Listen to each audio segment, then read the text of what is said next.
So eto na mga kaibigan, Kim Pao update tayo. Paolo Abilino at Kim Chiu spotted po na nag-date magkasama. At tignan nyo mabuti, si Paolo Abilino merong larawan ni Kim Chiu sa kanyang bahay. And bago tayo magpatuloy mga kaibigan, palike and subscribe po muna and pahit ng notification bell. Maraming salamat po mga kaibigan. Alam naman natin na may mga palihim na dating po na ginagawa itong si Paolo Abilino at si Kim Chiu, pero hindi po sila nakakaligtas sa mga netizens na nakakita sa kanila on the spot po sa labas mga kaibigan. Ibig sabihin lamang po nito, etong si Paolo Abilino at si Kim Chiu ay hindi maitatago ang relasyon sa mga Kim Pao fans. At nakita nyo, ito pa isang larawan mga kaibigan na kung saan nga po yung naispatan ang larawan ni Kim Chiu, na ito nga po sa bahay po ito ni Paolo Abilino. Talagang nakaprint pa at nakalagay po sa dingding mga kaibigan. Ibig sabihin lamang po nito ay inaangkin na ni Paolo Abilino talaga etong si Kim Chiu, at ito yung matutuloy na mauuwi na rin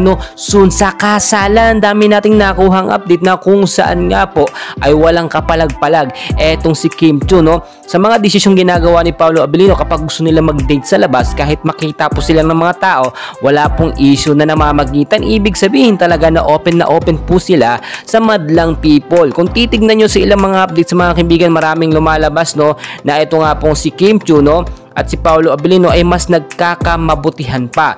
Ibig sabihin nito kapag hindi po sila nagkikita ay namimiss po nila ang isa't isa. Kaya nga po ito si Paolo Abilino ay sinusundo pa directly o personal sa It's Showtime etong si Kim Chiu. Ibig sabihin lamang po mga kaibigan, ganyan na katindi ang level po ng kanilang pagmamahalan. Talagang nakita naman natin hindi na po nila matiis ang isa't isa, and soon alam naman natin na mauwi rin po sa kasalan etong Kim Pao. And please mga kaibigan, dahil pa natin kaganapan, so dyan lamang kayo.